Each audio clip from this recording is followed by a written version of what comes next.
So I just came back from watching Mufasa, and since The Lion King is my favorite movie of all time, just thought that I would give some comments about Mufasa, the Mufasa movie. I actually quite liked it. Like, I know it hasn't been very well received by critics and stuff.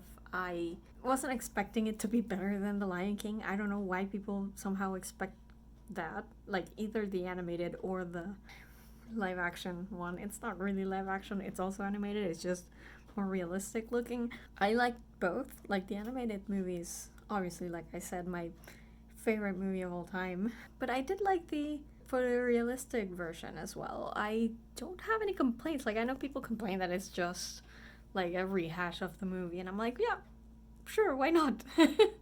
I love that story. Why would I not love it done in another way? It seems strange to me that people complain about that, but like it looked very realistic. I appreciate the effort that they put into making it look realistic, so I appreciate that in Mufasa as well. The story was like nothing to like write home about. It was very simple. It looked gorgeous. That's the main thing. Like it looked amazing. I know some people complained about the other one, the photorealistic version of Lion King, that it was very drab looking, like it didn't have enough color. This one had a lot of color, and it actually put the lions in several different like locations. So you could see like a savanna that was very dry and whatever, and you could see the snow-capped mountains, and then you could see the pride lands that were very green and full of flowers, and I thought it was nice. I really liked that aspect of it. It just looked gorgeous. The animation of the creatures, the lions especially, was incredible. I know they did some work because people complained that in the previous photorealistic one, the Lion King adaptation, the lions didn't have a lot of expression, which frankly doesn't bother me. Like, if they're supposed to look photorealistic, I don't mind that they don't have cartoony expressions. But they did some work on that, and this one actually did. They did have a lot of expression in their face.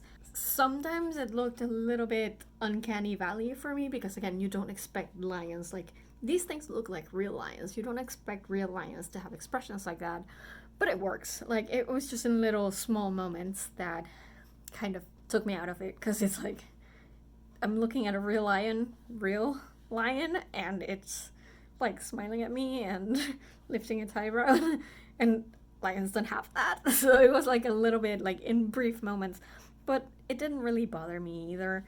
So like if you wanted expressions on the real looking lions, then here you go. You should be happy now, hopefully. I'm not sure that people actually are, because people cannot ever be happy about anything, I guess. I don't know.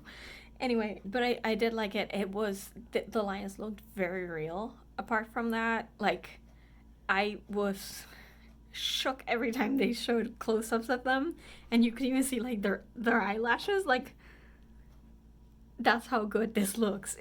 For me, that was like amazing. Like I said, the story's not anything to write home about. It's very simple. I know some people were complaining that, oh, you know, Scar hates Mufasa because he stole his girlfriend, and how lame. And yeah, it was a little bit lame, but I think Sarabi was the straw that broke the camel's back, so to speak. It wasn't the first offense. It wasn't the only offense. I'm saying offense in Scar's perspective, I guess. But like, for me, it was a story of this lion that was in a very privileged position and felt that he was entitled to things, right? Because he had that kind of attitude. He's like, I do this and I want this and I get it. And I do this thing that isn't necessarily great for everybody, and I still get away with it, kind of a thing, right? Like, I started getting vibes from him from the beginning when he sees Mufasa floating down the river. And he's like, hey, I'm gonna save you. You're gonna be my brother. Yay! And he just takes him back and convinces his mom to keep him and takes him back. And his father, like, eventually gives in and lets him stay, even though he wasn't really, he was like mini vanishing him to like being with the female lions instead of like in the actual male center of the pride. But still, Scar got to keep his brother. He lost the race. He I I think Mufasa beat him fair and square, but even if he had thrown it, like he said, like it was still something he wanted. He wanted a brother, he got a brother. You know what I mean? Like, he is cowardly, let's face it. I mean, I don't blame him necessarily because not everybody can have that kind of courage, and that's fine.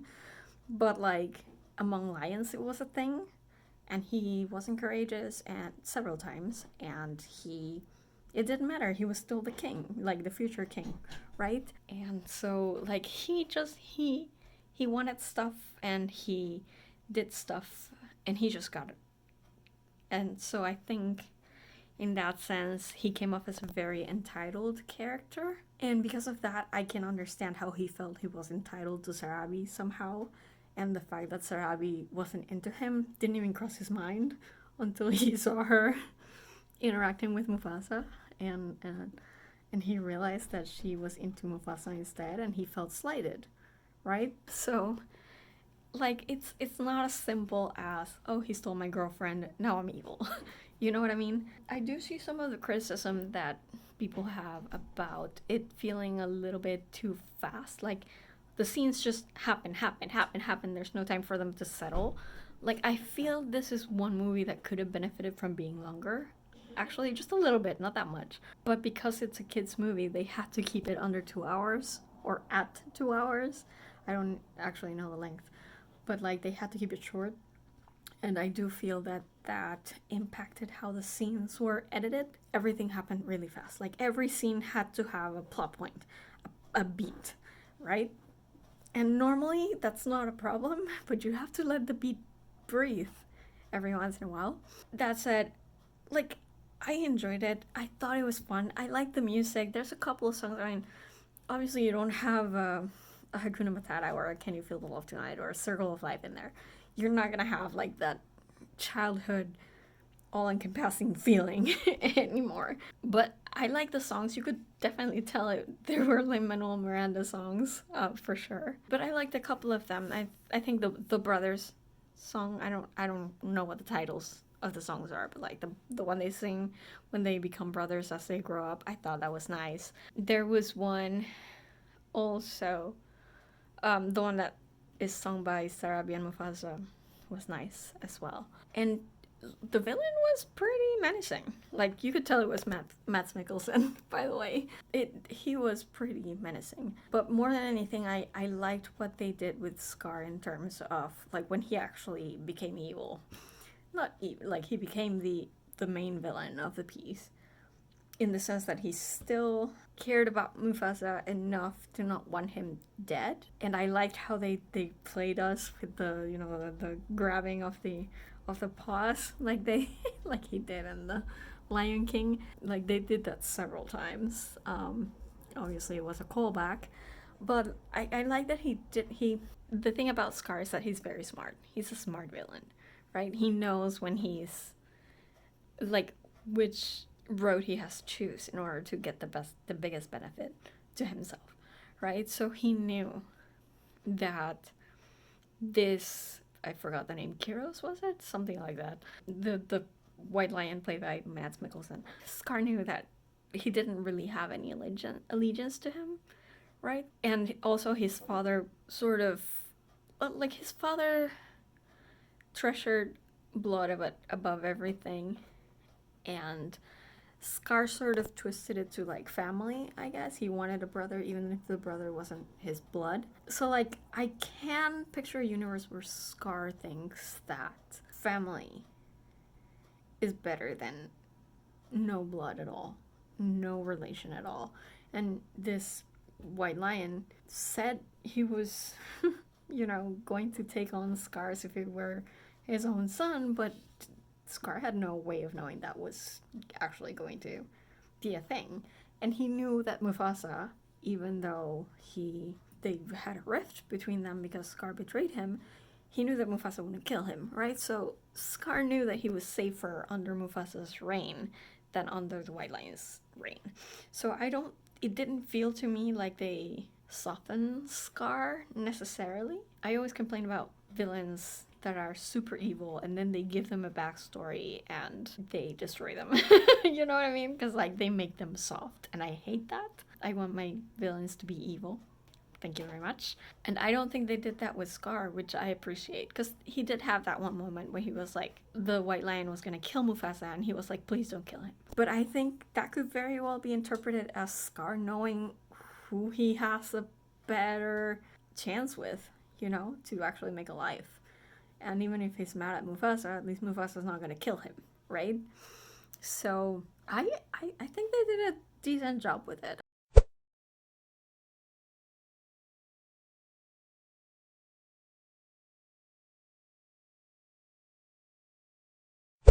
Again, it's not as good as the original. It's not even as good as the photorealistic one, but I enjoyed it. It was fun. And people really complained about the framing device around the whole thing, which was Rafiki and Pumbaa and Timon telling Kiara the story of Mufasa. But I really liked it. I thought it was very cute, honestly, and that's really how you get to tell the kids the morality of the story, right? And you get to have like an audience avatar that tells the kids, hey, Mufasa is really cool. You should like him, right? You should look up to him, right? And I really like that. I thought it was hilarious though, that like I'm seriously wondering how much they paid Beyonce just to say like 3 lines because that was all that was there. I was counting. But yeah, sure, go Beyonce, get your money, I guess. I don't know, and I liked Timon and Pumbaa. The Hakuna Mufasa thing was hilarious. There was one phrase, one quote from Rafiki that stuck with me. He had several good ones, but you know, Rafiki's Rafiki. He's awesome, right? So he had several good ones, but one that stuck with me was, everyone thinks it's easy. I'm paraphrasing. I don't know if it's actually exactly like this, but everyone thinks it's easy for people to doubt when they know nothing. I thought that, like, I'm gonna use that. I'm gonna set it as, like, my social media bio quote or something, because I thought that was really good. All in all, I enjoyed the movie. It was fun. I liked seeing Kiara back. You know, if you know her from The Lion King 2, that was very interesting. They didn't say the name of the little cub, the male one. I don't remember. But, you know, as an older sister, I thought that was very cute. My thing didn't, like, my brother didn't. Yeah, I wasn't that excited. Let's just put it that way. But, you know, it happens with kids. But I thought it was nice. I thought it was fun. I'm glad they did it. And I like that they did it that way. I'm gonna go look at the score. There were a lot of nostalgic pieces that sounded exactly the same as the original, and that made me feel a lot of things. But I'm also going to look at the soundtrack and check out some of those songs that I really liked. So yeah, that was my short-ish review of Mufasa. Like I said, it's not the best movie ever, but I had fun. I had a lot of fun. And I thought it was cute, and I thought it expanded the franchise the way that I was hoping it would, and I really liked it. I really liked how Scar got his scar. Honestly. Like, I thought that was cool. There was also, oh, I have to mention this. There was also a really cool thing that they did when they're fighting the White Lions at the end in the climax, because Rafiki's been teasing that there's going to be some kind of earthquake, right? The earth's going to shake. And eventually there is an earthquake. It takes out a bunch of the White Lions, but also it cracks a mountain open and it forms Pride Rock. And I thought that was so cool. And they had this shot coming like from way behind onto Pride Rock, and it just the rock just sort of like fell. And I thought that was so cool. Like, I love that. I love how they expanded the lore of The Lion King, so I'm very satisfied, honestly. Is it gonna be like one of the top movies I've ever seen? Of course not. But it's fun. And I might like buy the DVD and put it in when I'm bored one day or something. I really, really enjoyed it. So, I don't know. This is coming from a Lion King fan. Like, seriously. The Lion King is my favorite movie of all time, even as an adult. So, if anybody had any right to complain, I guess it's me. But I'm not complaining at all, so I don't know. Let's see what you guys think about it. Let me know, and I'll see you guys in the next video. Bye!